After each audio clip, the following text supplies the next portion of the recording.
नमस्कार साथियों, मैं यस के सर स्वागत करता हूं आपका प्रथम प्रयास क्लासेज में।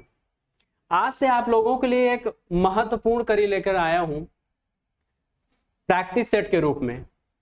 माध्यमिक की परीक्षाएं शुरू होने वाली हैं और इस श्रृंखला में प्रश्नमाला के रूप में आप लोगों के लिए एक ऐसी सीरीज शुरू करने जा रहा हूं जिसमें परीक्षा के पहले लगभग 10,000 प्रश्नों को सॉल्व कराया जाएगा, वो भी कुछ नए तरीके से, कुछ ट्रिक्स के साथ, और उसके विकल्पों को भी उसके साथ साथ आपको बताया जाएगा। आज इस प्रश्नमाला की पहली कड़ी है और उम्मीद है आप लोगों की तैयारी हो चुकी होगी, और इस तैयारी को और अधिक पुष्ट करने के लिए हमने ये एक श्रृंखला शुरू की है। तो बिना विलंब के शुरू करते हैं प्रश्नमाला की पहली कड़ी का पहला प्रश्न। प्रश्न है, शादी का जोकर किसका कहानी संग्रह है? शादी का जोकर किसका कहानी संग्रह है? तो शादी का जोकर अब्दुल बिस्मिल्लाह का कहानी संग्रह है। शादी का जोकर अब्दुल बिस्मिल्लाह का कहानी संग्रह है। इनके अन्य कहानी संग्रह हैं कितने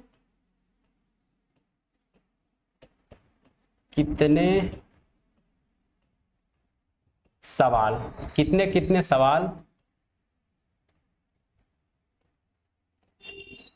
अतिथि देवो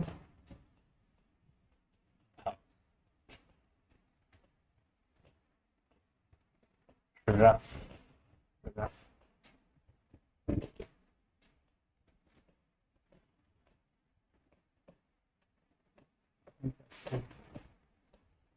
तो हर प्रश्न के साथ उसका व्याख्या भी आप लोगों को करते जाएंगे। तो इसमें इनके कहानी संग्रह हैं कुछ कितने सवाल, अतिथि देवो भव, रफ रफ मेल, जिसमें सबसे अधिक महत्वपूर्ण है अतिथि देवो भव। सबसे महत्वपूर्ण है अतिथि देवो भव। अगले प्रश्न की ओर चलते हैं। बसंत देव ब्रज में हमें बसंत देव ब्रजराज, इसमें आपसे अलंकार पूछा जा रहा है कि इसमें कौन सा अलंकार होगा, तो बताइए जल्दी जल्दी। तो इसमें होगा यमक अलंकार। कौन सा अलंकार होगा? यमक अलंकार।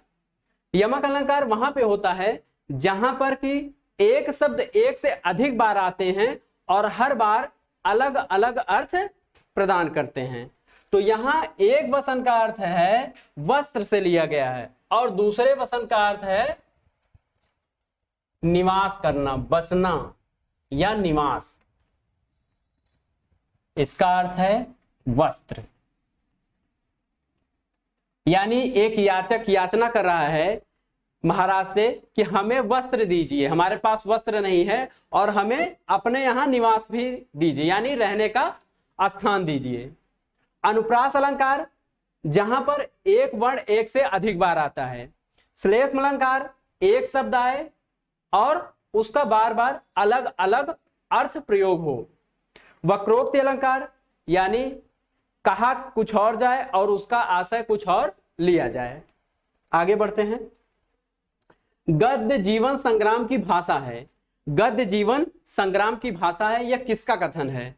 तो गद्य जीवन संग्राम की भाषा है, यह कथन निराला का है। यह कथन निराला का है और यह महत्वपूर्ण भी है। यह प्रश्न आप इंपॉर्टेंट कर लीजिए।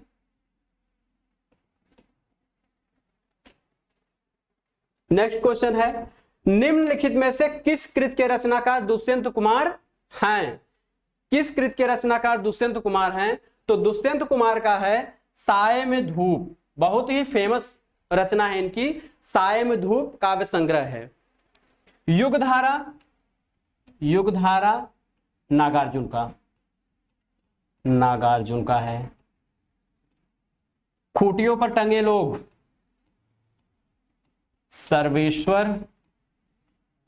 सर्वेश्वर दयाल सक्सेना।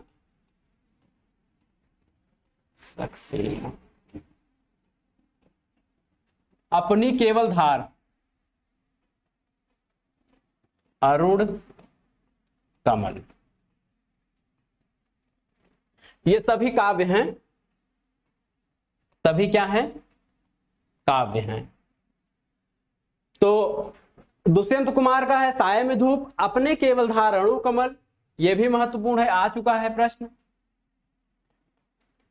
खूटियों पर टंगे लोग, सर्वेश्वर दयाल सक्सेना, युग धारा नागार्जुन। हमारा उद्देश्य है कि हर प्रश्न के साथ उसके जितने विकल्प हैं उसको भी आपको सुलझाया जाए, समझाया जाए, ताकि यहां से अगर कोई प्रश्न आ रहा है तो वहीं पे आपको याद हो जाए। अगला प्रश्न देखते हैं। क्षण भर रहा उजाला में निम्न पंक्ति में कौन सा काव्य दोष है? निम्न पंक्ति में कौन सा काव्य दोष है? काव्य दोष और काव्य गुण, यहां से भी एक प्रश्न बनता ही बनता है, आ जाता है एक प्रश्न। तो काव्य दोष पूछा जा रहा है, तो क्षण भर रहा उजाला में कौन सा काव्य दोष है?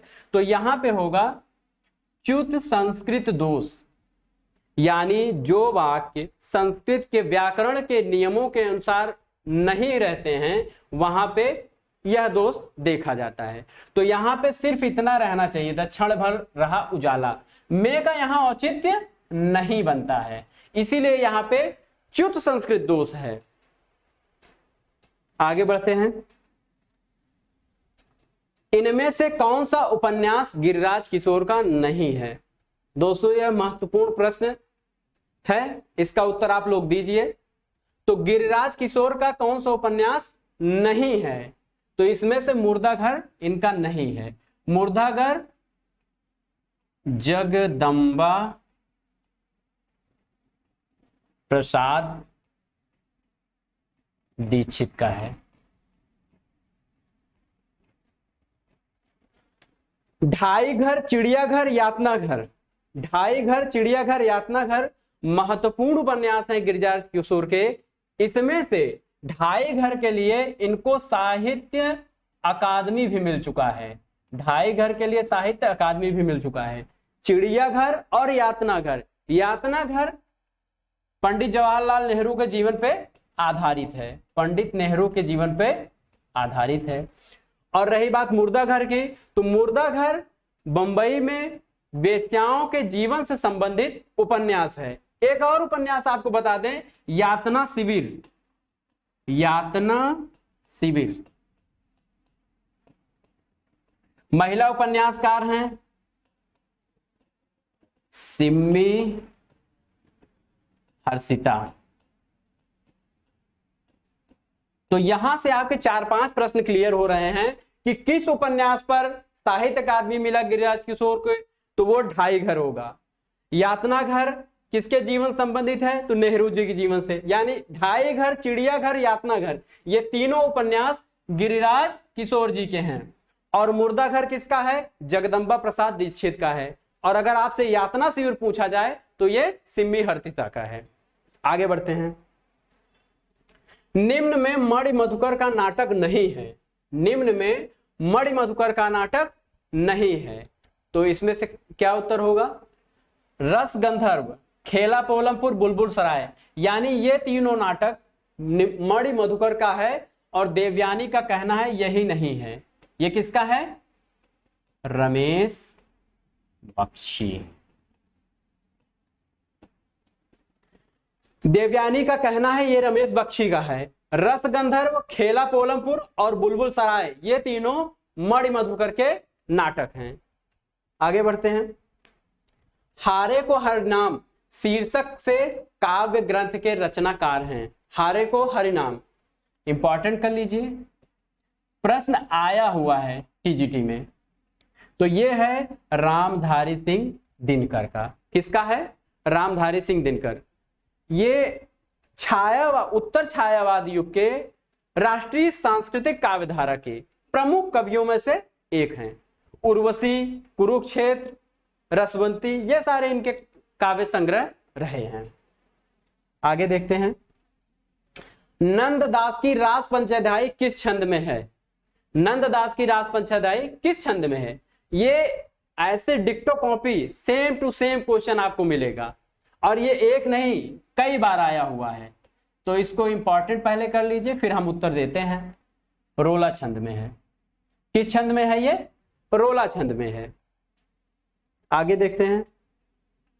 निम्नलिखित में से मोहन राकेश लिखित एक नाटक है, यानी मोहन राकेश का एक नाटक है। तो मोहन राकेश का नाटक है लहरों के राजहंस। मोहन राकेश का नाटक लहरों के राजहंस है। ये महात्मा बुद्ध के जीवन से संबंधित है। महात्मा बुद्ध के जीवन से, महात्मा बुद्ध के जीवन से संबंधित है। जन्मेजय का नाग यज्ञ किसका है? प्रसाद यानी जयशंकर प्रसाद का। सिंदूर की होली लक्ष्मी नारायण मिश्र, लक्ष्मी नारायण मिश्र। सिंदूर की होली लक्ष्मी नारायण मिश्र का है। मिस्टर अभिमन्यु लक्ष्मी नारायण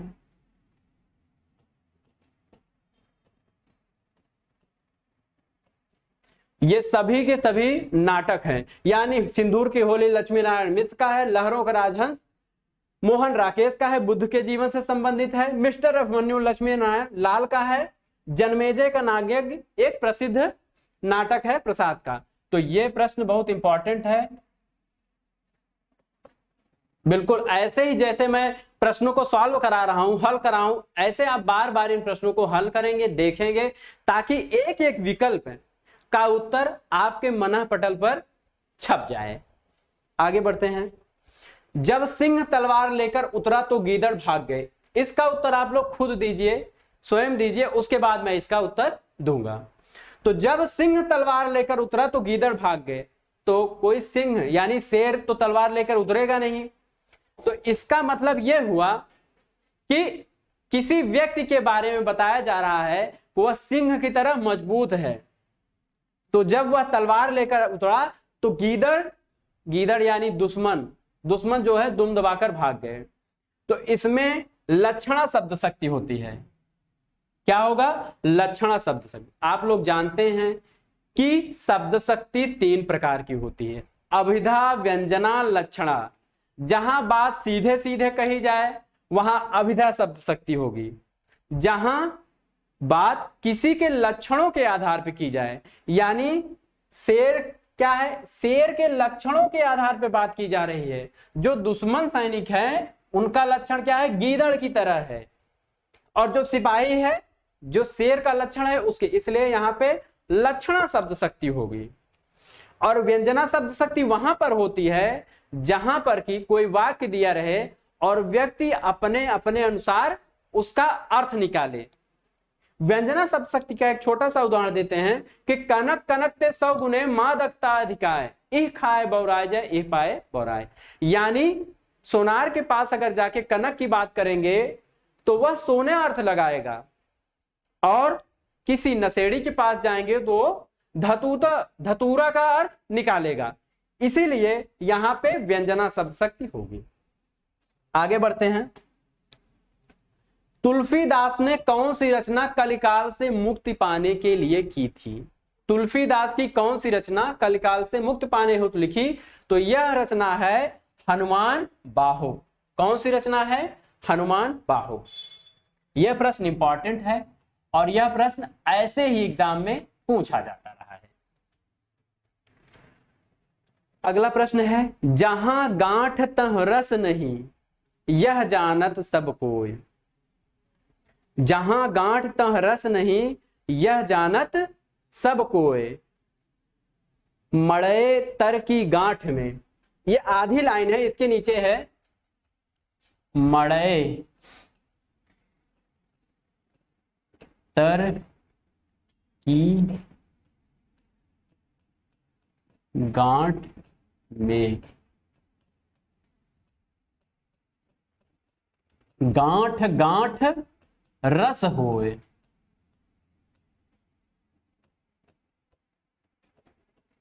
रहीमदास की बहुत ही सुंदर पंक्तियां हैं कि जहां गांठ तह रस नहीं, जहां प्रेम संबंधों में गांठ पड़ जाती है, तनाव आ जाता है, वहां पे कोई रस नहीं रह जाता, कोई आनंद नहीं रह जाता।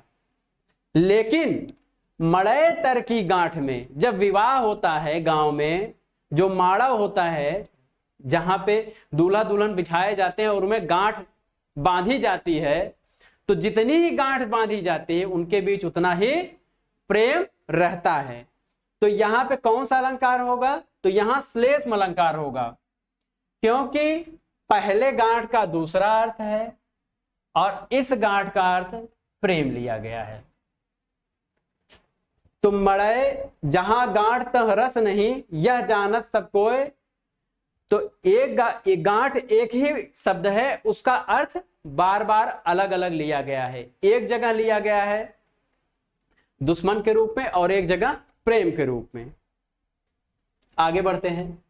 धूनी का धुआं रांगे राघव का किसके जीवन पर आधारित है? धूनी का धुआं किसके जीवन पर आधारित है? तो धूनी का धुआं गोरखनाथ के जीवन पर आधारित है और यह बहुत ही महत्वपूर्ण प्रश्न है। कबीर के जीवन पर आधारित है लोई का ताना। लोई का ताना। ध्यान दीजिए आप लोग कि रांगे राघव ने कई जीवनी परक उपन्यास लिखे थे, जैसे मेरी भव राधा हरा। बिहारी के जीवन पे लिखा मेरी भव राधा हरो। तुल्फे के जीवन पे लिखा रत्ना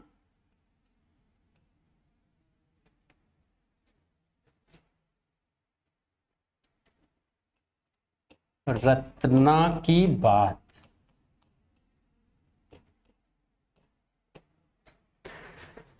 कबीर के जीवन पर लोई का ताना।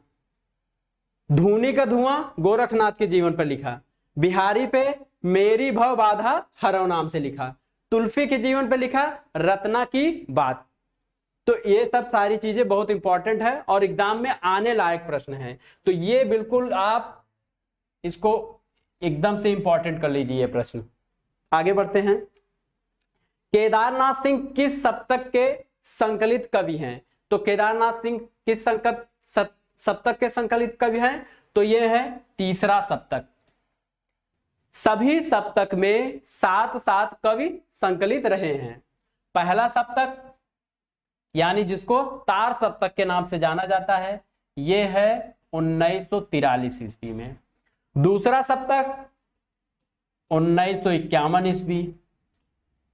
तीसरा सप्तक 1959 और चौथा सप्तक 20 वर्ष के बाद 1979 में। तो इसकी डेट याद रखिएगा, ये पूछा जा सकता है कि तार सप्तक किस सन में प्रकाशित हुआ? 1943 में। दूसरा सप्तक 1951 में, तीसरा 1959 में और चौथा 1979 में। आगे बढ़ते हैं। आचार्य भिखारी दास की रचना कौन सी है? आचार्य भिखारी दास की रचना कौन सी है? तो यह है काव्य निर्णय। बिल्कुल ये प्रश्न आया हुआ है और इसे इंपॉर्टेंट कर लीजिए। वैसे मैं इंपॉर्टेंट लिखवा देता हूं जरूर, लेकिन मानिए कि हर प्रश्न अपने आप में एक नगीना है, हर प्रश्न महत्वपूर्ण है, तो सारे प्रश्न इंपॉर्टेंट है। ये मत समझिएगा कि सिर्फ जहां इंपॉर्टेंट लिखाया गया वही इंपॉर्टेंट है। अज्ञेय की कविता असाध्य वीणा में निम्नांकित में से कौन सी विशेषता नहीं है? असाध्य वीणा में कौन सी विशेषता नहीं है? तो इसमें बौद्धिकता के आग्रह की प्रबलता बिल्कुल नहीं है। नाटकीयता भी है, अहंग का विलय भी है, सृजन प्रक्रिया के रहस्य की प्रवृत्ति भी है। अगला प्रश्न देखते हैं। कौन सी रचना शमशेर बहादुर सिंह की है? कौन सी रचना शमशेर बहादुर सिंह की है? तो एक पीली शाम, ये काव्य है। क्या है? काव्य। शमशेर बहादुर सिंह का है एक पीली शाम, पीली आंधी, प्रभा खेतान। पीली आंधी, प्रभा खेतान। प्रभा खेतान का उपन्यास है। प्रभा खेतान का क्या है? उपन्यास। पीली छतरी वाली लड़की, ये भी उपन्यास है। उदय प्रकाश। उदय प्रकाश। तो एक साथ आप लोगों को कई प्रश्न क्लियर हो रहे हैं। पीली छात्री वाली लड़की उदय प्रकाश का उपन्यास है। पीली आंधी प्रभा खेतान का उपन्यास है और एक पीली शाम काव्य है शमशेर बहादुर सिंह का। नई कहानी आंदोलन के प्रमुख कहानीकार कौन हैं? नई कहानी आंदोलन के प्रमुख कहानीकार कौन हैं? तो ये हैं मोहन राकेश जी हैं। नई कहानी आंदोलन के प्रमुख कहानीकार तो मोहन राकेश। ताजमहल का टेंडर किसका नाटक है? ताजमहल का टेंडर किसका नाटक है? प्रश्न आया हुआ है टीजीटी में। तो ताजमहल टेंडर अजय शुक्ला जी का नाटक है। मैं जिन प्रश्नों को महत्वपूर्ण समझ रहा हूं उनका सारा एक्सप्लेनेशन, सारे ऑप्शंस का एक्सप्लेनेशन मैं उसी का एक्सप्लेनेशन करूंगा, उसी की व्याख्या, बाकी प्रश्नों को उसी तरीके से हल करते चलूंगा। विक्रमोर्वशी की मूल कथा नामक निबंध के लेखक, तो इसके लेखक हैं चंद्रधर शर्मा गुलेरी। विक्रमोर्वशी की मूल कथा किसने लिखा? तो ये लिखा है चंद्रधर शर्मा गुलेरी जी ने। आगे बढ़ते हैं। इनमें से कौन ललित निबंधकार नहीं है? तो कौन ललित निबंधकार नहीं है बताइए आप लोग। रामचंद्र शुक्ल ललित निबंधकार नहीं है। हजारी प्रसाद द्विवेदी, कुबेरनाथ राय और विद्या निवास मिश्र ये ललित निबंधकार हैं। ये भाव प्रधान निबंधकार हैं। कैसे हैं? भाव प्रधान है। ध्यान रहे कि हजारी प्रसाद द्विवेदी, कुबेरनाथ राय और विद्या निवास मिश्र ललित निबंधकार त्रयी कहा जाता है। इनको क्या कहा जाता है? ललित निबंधकार त्रयी। इन्हें ललित निबंधकार त्रयी के नाम से जाना जाता है। आगे बढ़ते हैं। लोगन कवित कीबो खेल करी जानो है। ये कवि हो गया है, ये है करी जानो है। लोगन कवित कीबो खेल करी जानो है पंक्ति के रचयिता हैं। एक प्रश्न आता है कि लोग लाग कवित्त बनावत मोह तो मेरे कवित्त बनावत। तो अक्सर छात्र इसमें कंफ्यूज हो जाते हैं कि ये घनानंद का है कि ठाकुर का है। तो कवित खेल शब्द जहां आ जाए तो वहां ठाकुर लगाना है। अलोक है लाग कवित्त बनावत मोह तो मेरे कवित्त बनावत, तो वहां घनानंद होगा। आगे बढ़ते हैं। रोमांच किस प्रकार का अनुभव है? रोमांच किस प्रकार का अनुभव है? तो रोमांच सात्विक अनुभव है। सात्विक अनुभव 8 होते हैं जिसमें रोमांच 1 है। संवत 1050 से 1375 की कालावधि में लिखे गए हिंदी साहित्य का वीरगाथा काल के रूप में नामकरण किसने किया था? तो इसका नामकरण किया था आचार्य रामचंद्र शुक्ल जी ने। किसने किया था? आचार्य रामचंद्र शुक्ल जी ने किया था। राम कुमार वर्मा ने क्या कहा था आदिकाल को? संधि एवं चारण काल। क्या नाम दिया? संधि एवं चारण काल नाम दिया। हजारी प्रसाद द्विवेदी ने क्या नाम दिया? आदिकाल नाम दिया। आदिकाल। महावीर प्रसाद द्विवेदी ने क्या नाम दिया? महावीर प्रसाद द्विवेदी। बीज वपन काल नाम दिया था। बीज वपन काल। कमल कुलश्रेष्ठ ने क्या नाम दिया? कमल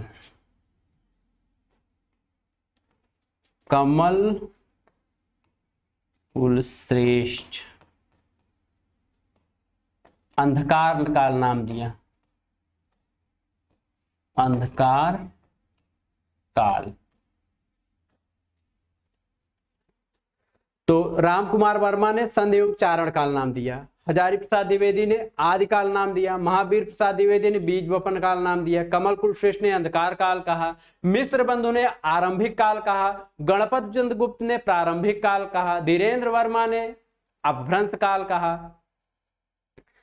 आगे बढ़ते हैं। ये प्रश्न इसमें आ गया, कोई बात नहीं, देखते हैं। इनमें से किस ग्रंथ में सबसे प्राचीन गद्य का नमूना दृष्टव्य है? किस ग्रंथ में गद्य का प्राचीन नमूना दृष्टव्य है? तो इसका उत्तर होगा योग वशिष्ठ। क्या उत्तर होगा? योग वासिष्ठ। आगे बढ़ते हैं। सिद्धों की साधना में शून्य का पूरक तत्व था। शून्य का पूरक तत्व क्या था? तो शून्य का पूरक तत्व ज्ञान था। नेक्स्ट क्वेश्चन, सहज सकारे जाएंगे नैन मरेंगे रोए।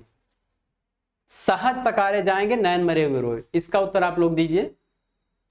लाइन देखकर ही पता चलता है कि इस तरीके की लाइन अमीर खुसरो की है। किसकी है? अमीर खुसरो की। अगला प्रश्न है, दुह धातु के लट लकार मध्यम पुरुष एक वचन का रूप है। तो इसका एक वचन रूप क्या होगा? इसका एक वचन रूप होगा धोछी। अगला प्रश्न, घुड़सवार का सही समास विग्रह क्या होगा? घुड़सवार का सही समास विग्रह क्या है? तो घुड़सवार का घोड़े पर सवार। क्या होगा? घोड़े पर सवार। इसमें तत्पुरुष समास होगा। कौन सा समास? तत्पुरुष समास। तत्पुरुष समास। और इसमें भी अधिकरण तत्पुरुष होगा। क्या होगा? अधिकरण तत्पुरुष। तो घोड़े पर सवार होगा। सही। चंद्रलोक के रचयिता कौन है? तो चंद्रलोक के रचयिता कौन है? बहुत इजी सा क्वेश्चन है। तो चंद्रलोक के रचयिता जयदेव हैं। इनकी एक और फेमस रचना है गीत गोविंद। गीत गोविंद। लगभग हर परीक्षाओं में गीत गोविंद पूछा जा चुका है। या तो गीत गोविंद या तो जयदेव, दो में से एक रचना आपको एग्जाम में मिल सकती है और मिलती रही है। आगे बढ़ते हैं। स्वरों के प्रकार नहीं हैं। स्वरों के प्रकार नहीं हैं। देखिए बहुत छोटा सा प्रश्न है लेकिन थोड़ा सा दिमाग पे जोर डालने वाला है। तो स्वर दीर्घ भी होते हैं, ह्रस्व भी होते हैं, प्लुत भी होते हैं, स्पर्श स्वर नहीं होते हैं, स्पर्श व्यंजन होते हैं। आगे बढ़ते हैं। उत्तिष्ठ, जागृत, प्राप्य, वसंतनिष्ठ, बोधक। उठो जागो और तब तक प्रयास करो जब तक लक्ष्य को प्राप्त न कर लो। उठो जागो और तब तक प्रयास करो जब तक लक्ष्य न प्राप्त कर लो। इसी बात को विवेकानंद ने अपने शब्दों में कहा था और यह लिया गया है कठोपनिषद से। ऑप्शन में कठ दिया हुआ है, समझ जाइए। कठोप, कठ धन उपनिषद, कठोपनिषद। कठ और उपनिषद को जोड़ लेंगे उपनिषद, तो ये हो जाएगा कठोपनिषद। आगे बढ़ते हैं। विद्या विनोद किसका नाटक है? विद्या विनोद किसका नाटक है? तो थोड़ा सा अपने दिमाग पे जोर डालिए। ऐसे प्रश्न जब भी आए तो ध्यान रखिए कि राधाचरण गोस्वामी के नाटक याद करिए, अंबिका दत्त व्यास के गोपाल राम गहमरी, किशोरीलाल गोस्वामी। तो यह नाटक है गोपाल राम गहमरी का। अगला प्रश्न है, शतरंज के खिलाड़ी किसका नाटक है? जल्दी जल्दी बताइए। यहां पे आप कुछ लोग कंफ्यूज कर जाएंगे, तो ध्यान दीजिएगा। नाटक पूछा जा रहा है। क्या पूछा जा रहा है? नाटक आपसे पूछा गया है। तो यह नाटक है हरि कृष्ण प्रेमी का। और जब आपसे पूछा जाए कि शतरंज के खिलाड़ी कहानी किसका है, तो इनकी कहानी है। प्रेमचंद की क्या है? कहानी। यह बात इस प्रश्न में इंपॉर्टेंट थी कि प्रेमचंद की कहानी है शतरंज के खिलाड़ी और हरि कृष्ण प्रेमी का नाटक है शतरंज के खिलाड़ी नाम से। अगला प्रश्न है, हिंदी में कपास की खेती। थोड़ा गलत हो गया है। हिंदी में कपास की खेती। हिंदी में कपास की खेती किसका निबंध है? तो हिंदी में कपास की खेती महावीर प्रसाद द्विवेदी जी का निबंध है। कपास की खेती के निबंधकार भी ये कहे जाते हैं। क्या कहे जाते हैं? कपास की खेती के निबंधकार। आगे बढ़ते हैं। बांधो न नाव इष्ठांव। महत्वपूर्ण प्रश्न है, ये आ चुका है, पीजीटी में आया हुआ 2000 में प्रश्न है ये, पीजीटी 2000। तो बांधो न नाव इस ठाव अगर प्रश्न आ रहा है तो उपेंद्र नाथ अस्क का क्या है, उपन्यास है, उपन्यास। और अगर आपसे पूछा जाए कि बांधो न नाव इस ठाव बंधु, बांधो न नाव इस ठाव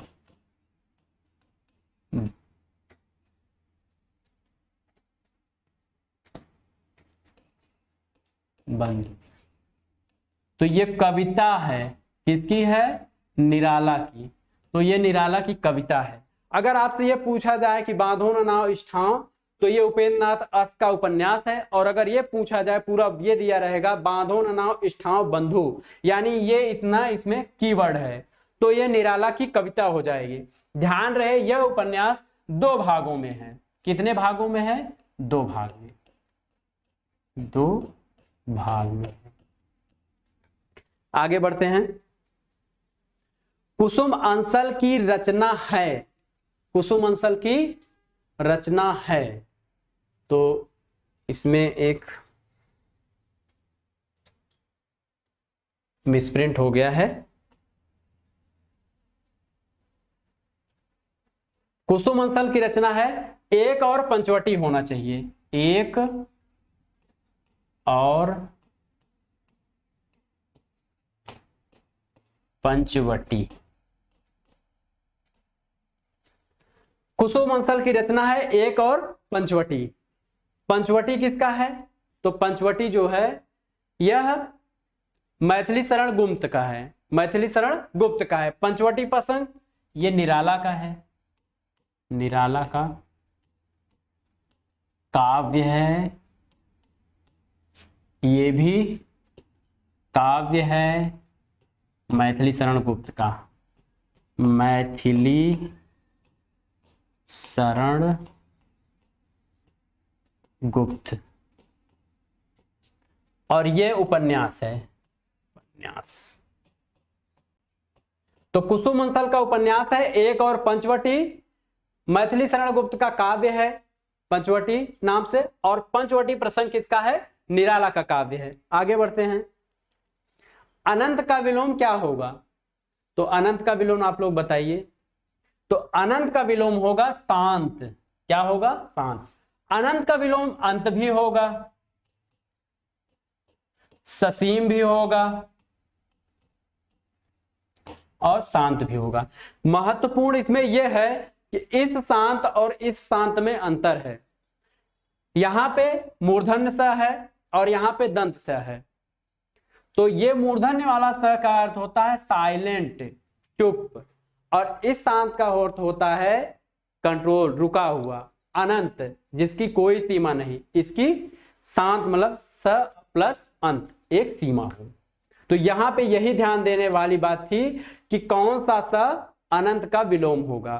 तो ये वाला एकदम ध्यान रखिएगा आप लोग, ऐसे प्रश्न पूछे जा चुके हैं लोक सेवा आयोग में। आगे बढ़ते हैं।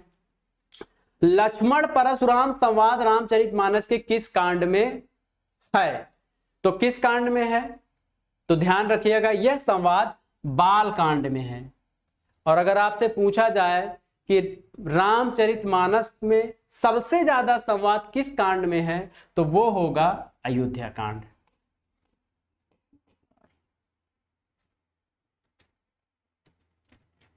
सबसे ज्यादा संवाद, सबसे अधिक संवाद योजना। तो ऐसे प्रश्न आ जाते हैं। एक प्रश्न बहुत फेमस आता है कि कौन सी संवाद योजना रामचरितमानस में नहीं है, तो राम और सीता का संवाद किसी भी कांड में नहीं दर्शाए हैं तुलसीदास जी ने। अगला प्रश्न है, हरिऔध अपनी किस कृत का नाम ब्रजांगना विलाप रखना चाहते थे। बहुत ही महत्वपूर्ण प्रश्न है आप लोगों के लिए। तो इसका उत्तर होगा प्रिय प्रवास, 1914 ईस्वी। खड़ी बोली हिंदी का प्रथम महाकाव्य है। खड़ी बोली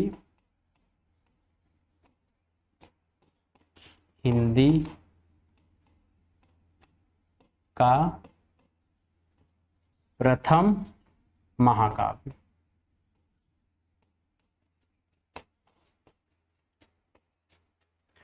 तो हरिऔध जी पहले प्रिय प्रवास को ब्रजांगना विलाप नाम से निकालना चाहते थे, लेकिन उन्होंने बाद में इसका नाम प्रिय प्रवास, प्रिय मतलब गोपियों के प्रिय श्री कृष्ण, उनका प्रवास, यानी वो ब्रज से मथुरा जब चले जाते हैं तो पहले वही ब्रज की अंगना, अंगना मतलब औरत, महिलाएं, तो पहले ब्रजांगना विलाप, उनके विलाप के नाम से निकालना चाहते थे, लेकिन कुछ ऐसा हुआ कि प्रिय प्रवास नाम से निकाला। 1914 में इसका प्रकाशन है।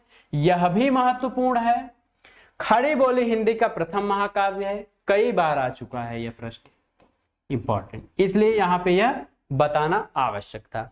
आगे बढ़ते हैं। उसने कहा कि मैं सुंदर हूं। देखिए आप लोगों को बहुत बढ़िया प्रश्न आया है। उसने कहा कि मैं सुंदर हूं, इसमें उपवाक्य है। ध्यान रखिएगा, हम लोग क्या करते हैं, हिंदी साहित्य के इतिहास को पढ़ते पढ़ते व्याकरण वाले भाग को पीछे छोड़ देते हैं या उस पर कम ध्यान देते हैं।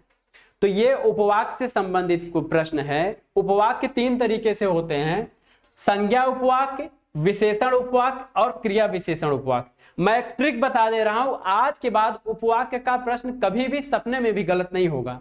देखते हैं, अगर की से शुरू होता है कोई भी वाक्य तो वो संज्ञा उपवाक्य होगा, और अगर जो, जैसा, जितना, जो, जैसा, जितना से शुरू होता है तो वो विशेषण उपवाक्य है, और जब, जैसे, इस तरीके के अन्य शब्दों से शुरू होगा तो वो क्रिया विशेषण उपवाक्य होगा। अब इस प्रश्न का उत्तर आप लोग खुद ही दे सकते हैं। उसने कहा कि मैं सुंदर हूं, देखिए यहां पे आ गया, ये शब्द आ गया ना कि, तो संज्ञा उपवाक्य, विशेषण उपवाक्य, क्रिया विशेषण उपवाक्य। आज के बाद आपके प्रश्न कभी गलत नहीं होंगे। की से शुरू हो रहा है उपवाक्य तो संज्ञा उपवाक्य होगा, जो, जैसा, जितना से शुरू होगा तो वो विशेषण उपवाक्य होगा, और अन्य कोई भी शब्द आ जाए उसके प्रारंभ में तो वो क्रिया विशेषण होगा। आगे बढ़ते हैं। इनमें से कौन सी महिला लेखिका फुटबॉल खिलाड़ी है? फुटबॉल खिलाड़ी है, तो ध्यान दीजिए, सोना चौधरी जो हैं ये फुटबॉल खिलाड़ी थी और विवादित भी रह चुकी हैं, अपने समय में विवादित भी रह चुकी हैं। इनका एक उपन्यास है पायदान। क्या नाम है? पायदान। पायदान का अर्थ होता है रैंकिंग, जो खिलाड़ियों को दी जाती है। आगे बढ़ते हैं। पासवर्ड किसका उपन्यास है? पासवर्ड किसका उपन्यास है बताइए? पासवर्ड है कमल कुमार का। किसका उपन्यास है? कमल कुमार। महिला लेखिका है अपार्थ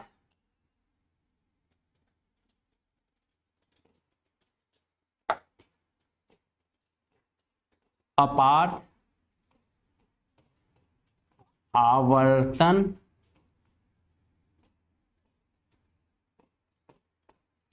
हैम्बर्गर। ये कुछ इनके महत्वपूर्ण उपन्यास थे, अपार्थ, आवर्तन, हैम्बर्गर और पासवर्ड। पासवर्ड इनका बहुत ही महत्वपूर्ण उपन्यास है। आगे बढ़ते हैं। एक दुनिया समानांतर संग्रह के संपादन किसने किया? एक दुनिया समानांतर 1960 के दशक में जब नई कहानी प्रारंभ होती है, उसके बाद राजेंद्र यादव जी ने 22 कहानियों को सम्मिलित करके एक दुनिया समानांतर कहानी संग्रह संपादित किया था। इसमें कितनी कहानियां थी? तो 22 कहानियां थी। इसकी पहली कहानी है, पहली कहानी क्या है? जिंदगी और जोंक, किसका है ये? अमरकांत का, अमरकांत। इसकी पहली कहानी है जिंदगी और जोंक, अमरकांत की है। और ध्यान रहे एक और जिंदगी मोहन राकेश की कहानी है, वो भी इसमें सम्मिलित है। आगे बढ़ते हैं। वह स्नान करने जाती है, संस्कृत का अनुवाद है। देखिए संस्कृत अनुवाद से प्रश्न हमेशा एक या दो प्रश्न पूछे जाते रहे हैं, और 2016 के टीजीटी में तो 4 प्रश्न रखे गए थे। तो संस्कृत अनुवाद की तरफ भी आप लोग ध्यान दीजिएगा। तो इसका सही अनुवाद होगा सा स्नानं कृत्वा गच्छति। देखिए वर्तमान काल में है, जाती है, तो यहां गच्छति है। तो छोटी छोटी चीजें ध्यान दे के आप इसको हल कर सकते हैं। अत्याचार में संधि है, तो अतिधन आचार। अब दिमाग लगाइए, अत्याचार, तो इसमें कौन सी संधि होगा? तो इसमें होगा यण संधि, यण संधि होगा। इसको देख लेते हैं, अति प्लस आचार, तो अत्याचार हो गया, यानी ई प्लस अ मिलके क्या बनेगा? या बन रहा है, तो अत्याचार है। आगे बढ़ते हैं। धर्म बुद्धि में समास है, धर्म बुद्धि में समास है, तो जहां विशेष विशेषण का संबंध होता है वहां पे कर्मधारय समास होता है। कौन सा समास होता है? कर्मधारय समास होता है। अगला प्रश्न देखते हैं। किस शब्द में तद्धित प्रत्यय है? किस शब्द में तद्धित प्रत्यय है? तो कृत प्रत्यय क्रिया में लगता है और तद्धित प्रत्यय अन्य जगह लगता है। तो कृत प्रत्यय यहां पे नहीं होगा, यहां कृपालुम जो है तद्धित प्रत्यय होगा। संज्ञा में तद्धित प्रत्यय होता है, तो यहां पठनीय, हसोड़, गंतव्य, ये तीनों में क्या है? कृत प्रत्यय है, और यहां पे तद्धित प्रत्यय होगा। आगे बढ़ते हैं। तौलिया मूलतः किस भाषा का शब्द है? एक प्रश्न आपको विदेशज शब्द भी मिलने वाले हैं एग्जाम में। तो तौलिया किस भाषा का शब्द है? तो तौलिया पुर्तगाली भाषा का शब्द है। किस भाषा का है? पुर्तगाली भाषा का है। अगला प्रश्न देखते हैं। गंगा का एक नाम क्या है? पर्यायवाची शब्दों को पढ़ते समय एक बात अगर आप ध्यान रखेंगे तो कभी भी भूलेंगे नहीं, हर पर्यायवाची शब्द का वही मूल अर्थ नहीं होता है, कुछ न कुछ अर्थ अलग होता है। पानी का पर्यायवाची तो जल भी होता है, लेकिन जल बिल्कुल शुद्ध रूप से पवित्र, उसको हम जल कहते हैं। वैसे ही ये देखिए विष्णुपदी होगा, गंगा का पर्यायवाची क्या होगा? विष्णुपदी, यानी भगवान विष्णु के पैर से निकली हुई, इसीलिए इनको विष्णुपदी कहा गया है। आगे बढ़ते हैं। खग का अर्थ नहीं है, तो खग का अर्थ आकाश नहीं होता है। आकाश की पर्यायवाची होती है नभ, गगन, अंबर, शून्य, व्योम। पक्षी को भी खग कहते हैं, बाण को भी खग कहते हैं, और तारा मंडल को भी खग कहते हैं। अगला प्रश्न देखते हैं। अद्य, आद्य शब्द युग्म का सही अर्थ है। अद्य, अद्य का प्रयोग संस्कृत में खूब होता है। आद्य मतलब आज, आद्य, आद्य मतलब आदि, प्रथम, पहला, तो आज और प्रथम, यही इसका सही उत्तर होगा। आगे बढ़ते हैं। कालिदास के नाटक में स्त्रियों तथा निम्न श्रेणी के पात्र किस भाषा में बोलते थे? ध्यान रहे कालिदास जी गुप्त राजवंश के समय के हैं, और उस समय संस्कृत बोलना निम्न लोगों के लिए, आम लोगों के लिए वर्जित था। तो वो क्या बोलते थे? प्राकृतिक भाषा बोलते थे, प्राकृत भाषा बोलते थे। कौन सी भाषा? प्राकृत भाषा बोलते थे। अगला प्रश्न देखते हैं। जल में रहने वाले प्राणी को एक शब्द, जल में रहने वाले प्राणी के लिए एक शब्द क्या होगा? तो जल में रहने वाले प्राणी के लिए एक शब्द होगा जलचर। जलज का अर्थ होता है जल में उत्पन्न, जल में उत्पन्न यानी कमल।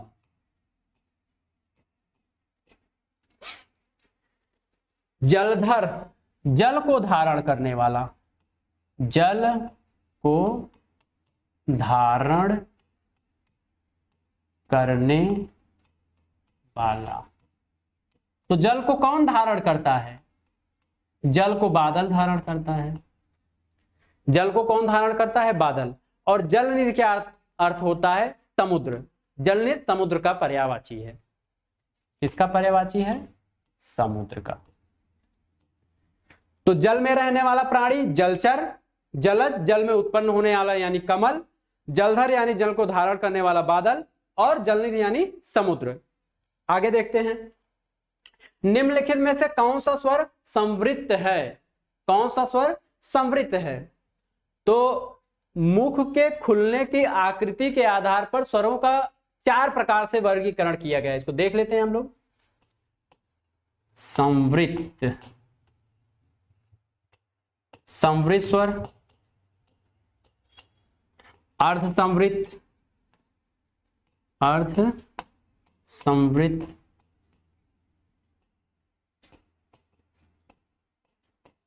विवृत,